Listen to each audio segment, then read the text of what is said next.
Let me ask you a question. Are you living your life like a victor or a victim? Let's talk about that on this week's Connections.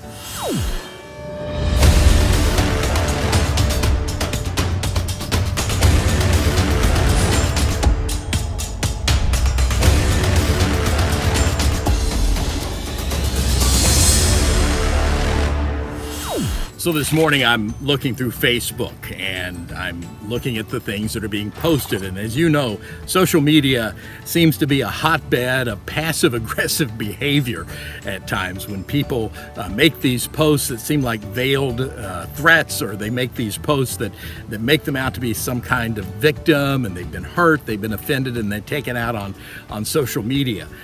It's an easy thing to do, and it happens with a lot of people. But the question that came to my mind today was to ask myself, am I living my life as a victor or a victim? Am I living out in the victory that Christ has given me, or am I living out as a victim-minded person that I've picked up these offenses, I've picked up these hurts, and I'm carrying them around?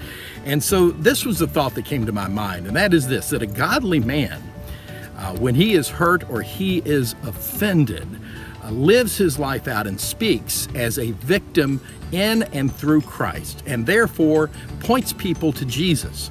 A worldly-minded man is going to pick up a hurt or an offense, hang on to it, and then he's going to speak like a victim, always pointing out his offender. Paul, in the book of Romans, writes to the Roman church, and he sets this argument for what it is to live the Spirit-filled and the Spirit-led life.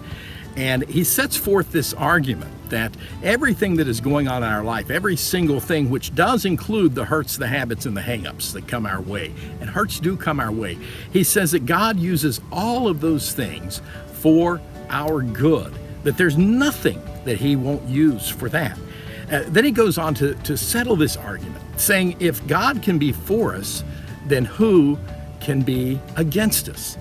And he summarizes all of these arguments that he puts forth by saying, no, in all these things, we are more than conquerors through Christ who loved us so.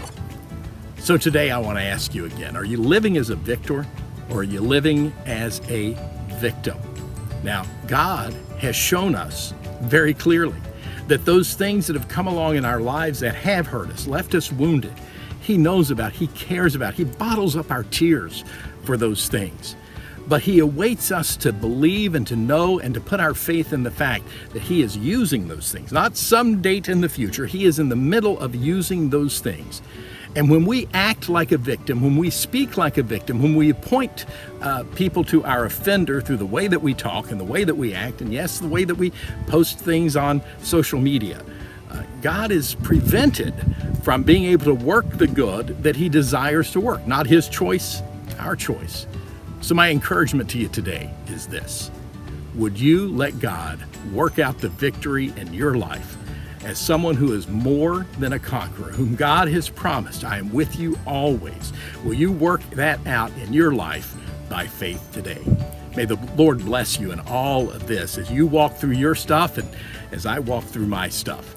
For those of you here in the Vero Beach area, if you don't have a church home, we want to invite you to Freedom Church this weekend.